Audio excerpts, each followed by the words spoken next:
Yes, we're still talking about the National Assembly, but this time we're moving away from the politics and we're trying to set an agenda for the ninth Assembly. With us in the studio this morning is Mr. Nwankwo, who is the Executive Director, Policy and Legal Advocacy Center, PLAC. You're welcome to Sunrise Daily. Thank you, Makwe.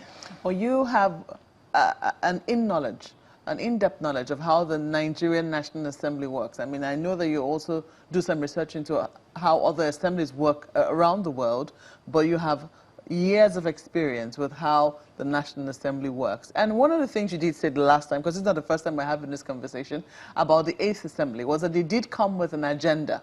If you were to fashion out or help fashion out an agenda for the 9th Assembly, considering what we currently have in the country, what would it be? The 7th Assembly had an agenda, legislative agenda, which was when the tradition of creating legislative agenda in National Assembly began. The 8th Assembly, both chambers did have. And for the 9th Assembly, we hope they will have an agenda. There's a process to creating an agenda. And what is helpful, I think, is looking at several of the contestants for office in the National Assembly, outlining even their personal legislative agenda. So we cannot divorce the politics from it, can we? We're going to keep focused first on the legislative agenda issues, because I think that's really very important. And I think that those who are seeking to preside at the National Assembly should and must have an agenda in order to give a sense of the seriousness of their ambition and intentions. And I think that when you look at the legislative agenda from previous ones, you realize then that a 9th legislative agenda for the National Assembly will include a repetition of some of the aspirations that were in the previous legislative agenda, with a view to understanding what is outstanding, what couldn't be accomplished, and yet is so very important, and how can the 9th National Assembly address it. Top on the list of this, of course, is the several constitutional alteration issues. In the last dispensation, the National Assembly started with 32 alteration issues. At the end of the day, just about 5 went through, and later 2 were added that the president assented to. You would even realize that a constitutional alteration as simple as changing the name of the Nigerian police from Nigeria Police Force to Nigeria Police was not assented to by the president. So you would see that there is so very much left to do. The issues of the Petroleum Governance Bill that covers several issues is still outstanding. The president has not assented to it. The Competition Bill is not assented to.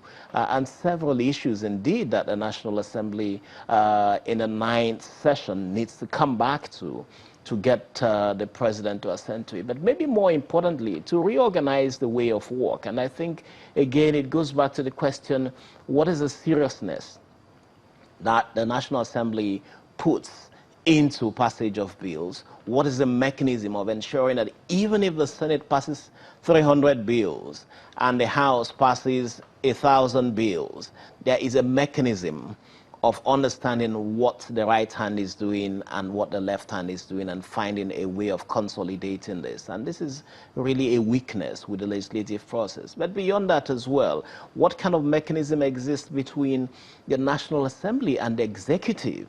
I keep making the point, if an executive is elected into office and does not produce a legislative agenda, then that executive is doomed to fail. And we've seen that throughout this dispensation, this Fourth Republic, maybe excepting the first term of President Olusegun Obasanjo, when he came up with legislative agenda that included several bills. And some of the bills that you have today that are quite effective, whether it is NATI or procurement or fiscal responsibility, or several such bills that have been actually very dynamic and changing of the economy, came from that understanding of that executive of the need to drive a legislative agenda. And we've not seen executives since then come up with such. And so you've seen government announcing things, no basis for pushing it through. And what you've seen in recent times is the use of what is called executive order. Executive order cannot be a substitute for legislation. Indeed, some of the executive orders that you see announced are unconstitutional. So you really have to find a framework, a legal framework to drive change. And executive orders are not legal frameworks to drive change. But, you know, a lot of people will say that it also boils down to the politics of it. Because I don't know how closely related they are. If the executive were to come up with a legislative agenda, something that they want the legislature to accomplish, and we can see the politicking going on right now in terms of the emergence of the leadership of the House, of the National Assembly, they would say that a success or otherwise of that legislative agenda would depend largely on the success the party records, or, you know, depends on the emergence of leadership at the National Assembly. How important, how pivotal do you think that particular decision is as the National Assembly leadership? As the National Assembly is being inaugurated tomorrow and is going to be electing its own leadership. On a practical term, I've seen the National Assembly work. I have not seen, what you've seen is really a fluidity of membership of political parties. So people are PDP today, tomorrow they are APC, the next day they are running elections on a different platform and want to go back to either of both parties. So at the end of the day, it's not about politics. It's about vision. And what we see in this country is a lack of vision. Beyond that, Vision? There's no vision. Whether it is in the legislative arm or in the executive arm, there is some evidence of cluelessness. You don't get a sense of where the country is headed. You get a sense of too much politics in everything that is done. And when you look at even the contest for presiding officer positions in the National Assembly, what's the business of the executive? What's the business of governors in deciding who is Senate President or Deputy Senate President or Speaker or Deputy? You would think that the National Assembly members, and the Constitution is very clear, would elect from among themselves whoever they choose to preside over. You don't think the executive arm of government should be interested in the leadership? Not in the way that we're seeing it. The way we are seeing it, how should they be interested in it? Can you? I think that they need to encourage members of the National Assembly to make a decision from among themselves who can best lead them, but not in a situation where you're having governors meeting, where you have people lead delegations to the president and coming back and saying that they have gotten endorsements or not. I think that the members of the National Assembly, for you to have a durable leadership, for you to have a leadership that is sustainable, and for you to have a leadership that understands the importance of separation of powers, because that's the basis of democracy, the separation of powers, that you have an independent legislature, an independent judiciary, as well an executive, which is the third arm. If you have all of this in place, then you should then allow the various arms to make decisions. And I think that the National Assembly needs to focus on making its decision by itself, who presides in the Senate or who presides in the House. Interesting. So, looking at that agenda then, I mean, the one that you're hoping that the executive arm of government will propose, you have said we haven't seen one since President Olusegun Obasanjo. What do you think should be in it? Because I don't know, you know, whether they should be proposing the same agenda or looking in the same area. What do you think should be paramount for the executive arm of government? There are several issues going on in this country. The economy is key, security is key, the efforts to combat corruption is key. The executive has made promises during the elections. It came out as announced as winner of the elections. So it means that on all of the issues it has made promises on, it should decide that whatever effort it is making should be sustainable. So the first business of this executive is to say we are finding an Attorney General and Minister of Justice who understands the remit, the entire government atmosphere, how to liaise with all of the different departments, agencies, and ministries, and be able to articulate and tease out from them what are the issues that need to be entrenched as legislation that will sustain the direction of government. And that's the point I make. If you have no vision... It's a fine place to continue from. Well, we'll continue from that spot when we come back from this break. Please stay with us. Well, we still have with us Mr. Clement Nwankwo, who is Executive Director of Policy and Legal Advocacy Center, and we're trying to set an agenda for the Ninth Assembly. And he says that the executive arm of government should also have a legislative agenda. One of the areas he says to start from is by appointing an Attorney General who understands the body of laws, if I get you right, the body of laws and what needs to be done to further, is it push legislation in the areas where they're deficient? Is that what you're saying?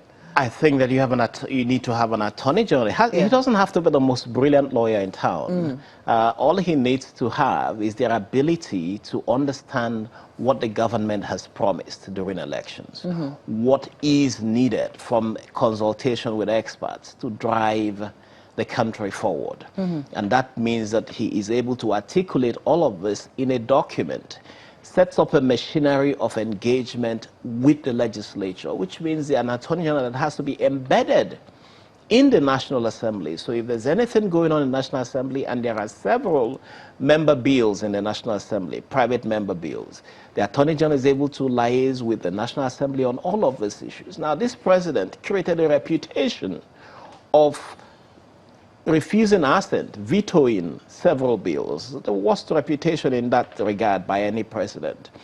You could have avoided this. And I can understand the president. Yes, several of these bills have deficiencies, and I agree with him entirely. But if you do have an attorney general that is active, an attorney general's office is able to say to a committee, to a member who is proposing a bill, to the president of the Senate, to the speaker, this bill is okay, but these are the issues the president would be interested in before you pass it. Can we work together on it?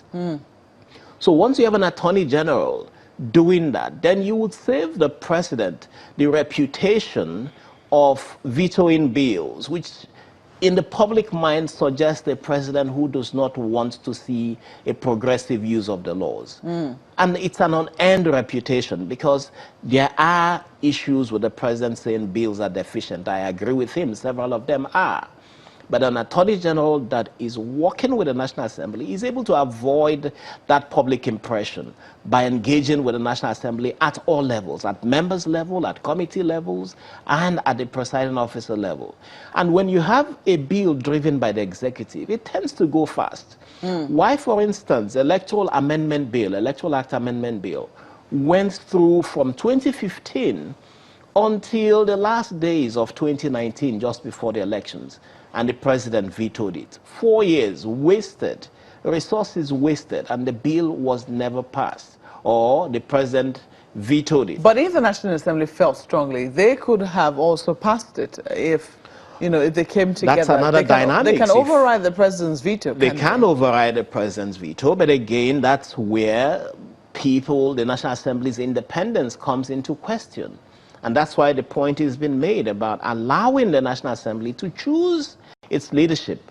Because once the executive says, we do not want to pass a bill, or we do not want to assent to a bill, then the politics of loyalty to the president comes into question. And a lot of people, for whether it is geographic reasons or ethnic reasons or whatever reasons, tend to follow or allow the president to get away. The National Assembly had its own leadership in 2015. They picked the people they wanted to pick. But, you know, we'll come to that in just a moment. Let's go to Lagos now. My colleague Chamberlain has a question for you. Well, Mr. Nwankwo, you know, some members of the House of Reps tell us that what obtains in some other democracies, for instance, in the West, they have civil society groups who work with the legislative aides, with the legislators to ensure they can improve the quality of the bills that they eventually come up with. But given the kind of work that you do and where we are today, how far or close would you say we are from getting what obtains ideally back home here to improve the quality of bills that we have? I think there's a lot that's been done, and we at PLAC, Policy and Legal Advocacy Center, do quite a lot, not just with the legislature, with the executive as well. We worked quite closely with the Attorney General, Malami, to propose reforms, including reforms in the area of constitutional electoral reform and sent these recommendations to the president, and they were supposed to then take a bill or several bills to the National Assembly to get this passed. Unfortunately, this didn't happen. With the National Assembly, civil society groups are working with the National Assembly in providing support, in writing up bills, conducting public hearings, increasing citizens' involvement in the legislative process, and we do have a lot of work we do to build a relationship between the National Assembly, civil society groups, and citizens. If you remember, when the 7th National Assembly was looking at alteration of the Constitution, we worked together with National Assembly to conduct public hearings in 774 local governments of Nigeria. So there's a lot of work that is going on between civil society and the legislature, but also even the executive. And I think it's really then up to these two arms of government to tap into the resources that civil society possess. And there's a lot of that, not just in terms of the ability to provide support for financially even, but also in terms of knowledge, documents, expertise that civil society possesses. So there's a lot of that available for use by the National Assembly, and we're hoping that the 9th National Assembly will expand that engagement with civil society in order to benefit from the resources that civil society possess. You know, one thing we also gleaned from our communication with them, some of them think that the quality of representation in the National Assembly may also be an impediment, you know, for want of words. Do you think that that could be the case? Do we need to improve on the kinds of qualifications or requirements of those who are getting into the House to improve on the bills ultimately? I think that as long as you have top quality elections, and as long as you have elections that produce people who the people themselves actually support, then it's not up to us to question who those people are. If citizens have elected someone, it means that that's whom they have decided on, and we can only but give support to them to do what they do. If you look at the Constitution, the educational qualifications are really saying reading up to a certain level of education, which is actually secondary school level. What really perhaps needs to happen, and that's the engagement we have with legislators all the time, is for them to understand that they don't have to be professors, they don't have to have a doctorate degree or be lawyers or indeed any other professional. What they have to have is the ability to tap into the huge pool of resources that are available, whether it's in the academia or civil society or indeed expertise around the country. That's what makes top quality legislation, and that's what makes a house, a legislative house, very effective. And we are hoping, looking across the gamut of those running for presiding officer positions, a whole lot of them have had engagement with civil society, have good experience, and we're hoping that whoever is elected would understand the need to tap into the resources available to support their work. But given, Mr. Nwankwo, given the importance of the legislature to our development, don't you think there is a need to improve on the requirements for getting into the legislature? I think what you're asking is whether we should increase the educational levels of qualification. I think that whatever it is, the most important thing to focus on is organizing elections that reflects the will of the people. If you can organize a sanitized electoral environment, organize elections that allow citizens to choose who they want, then certainly you are going to get to the point where the best usually emerge. And that's really, for me, the important direction to go. Yes, it's desirable that top quality, educated people seek election into different positions. And it's not just the legislative house, the executive as well. You would have a situation where if you pulled together the 36 state governors, those elected at the federal level, you would still have a situation that you would question educational qualification if you were to emphasize a first degree as the cutoff point. I don't think that you should place such an emphasis on it. I think the bigger emphasis is on sanitizing and getting our electoral process right. It will certainly, when you do that, turn up the best quality materials for elective positions. Again, the jury is perhaps not yet done on that one. But let me take you to a question well, something you said before we took the break. You said some of the executive orders so far signed were unconstitutional. What do you mean? One, I think that you cannot make laws that you cannot make executive orders that even contradicts the Constitution or existing laws. There are constitutional safeguards for citizens, whether it is the right to life or fair hearing or right to own property.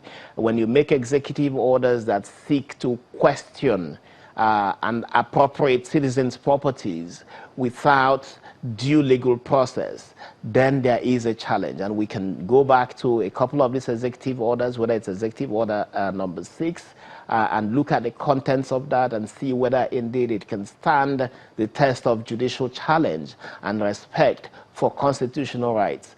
There are safeguards. And, you know, I'm taught in law, coming from a particular school of law, that it is best that 9 guilty persons go free than that 1 innocent person suffers injustice or perdition. Coming from that school, it is important always that whatever we do by law, by executive action, or indeed by any action at all, must seek to avoid injustice. And I think that that's all that we need to do. And I make the point that if you were driving a proper legislative process as an executive, you would realize where you need the law to bring about changes and where you need the executive order only to ensure the smoothing of implementation of a law. That's what executive orders are for, the implementation of existing laws, not for creating laws that indeed relegates the importance of the legislature to the background. Well, Mr. Nwankwo, I'm just looking at this on a broader scale, because the whole submissions this morning is for agenda setting for the 9th Assembly. I'm looking at the 8th Assembly and how the emergence of the members of the 9th Assembly has shaped up, because you were there during the elections of the Presidential and National Assembly elections, as well as the Governorship and State House of Assembly elections. Are you convinced that the 9th Assembly, as it stands today, has got the capacity to deliver better than what the 8th Assembly did?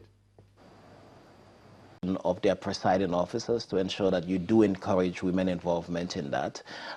You also need to have them set up a mechanism of engagement with themselves. What we are seeing today is that even though both presiding officers in the National Assembly say that they are working very hard, and they are indeed working very hard, there has to be a central coordinating unit between the both of them that drives the bills that are put in place, so that, you know, when the Senate has passed a bill and take it to the House of Representatives, vice versa. You also need to have some coordination, and that's where the president needs to think, does he want to have an attorney general that is effective? The biggest business of an attorney general is to drive legislation. And yes, you do have a liaison officer or liaison officers with the National Assembly, but they are really liaison. The National Assembly, the Minister of Justice, has to have an aggregation of all of the changes that they want to entrench as an administration, and work out a mechanism of pushing this through the National Assembly, keeping a close tab on what the National Assembly is doing, and turning out output. There's no point glorifying that the National Assembly is not able to do so much. It doesn't. A weak National Assembly and an ineffective National Assembly makes even a weaker executive. So I think that both arms of government need to work out a mechanism to deal with this. Secondly, National Assembly has to have a mechanism of increasing and encouraging engagement with civil society. Civil society possesses a lot of resources. Yes, there might be some level of adversarial relationship, but that doesn't always have to be the case. Civil society will always speak up, will always challenge the National Assembly when it is not doing what is right, will always ask the big question about funding of the National Assembly and how much they are paid. Those questions will always come up. But the National Assembly must really open up itself. Well, that has to be secondly and finally. Well, thank you so much for coming on Sunrise Daily this morning. Mr. Clement Nwankwo is the Executive Director of Policy and Legal Advocacy Center, and we've been trying to set an agenda for the 9th National Assembly, which will be inaugurated tomorrow. It's something to definitely look out for. That's what we have to leave it on our program this morning. Thank you so much for watching. Thank you for sending in your comments as well. And Nwankwo Yusuf is back to the crew in Lagos. Well, thank you for watching as well. I'm Chamberlain Uso. I'm Gimba Umar. And I'm Ayo Makine. We're asking you to have a wonderful day. The views and opinions expressed by guests on this program are those of the maker and do not reflect the views, opinions, and endorsement of Channels Television.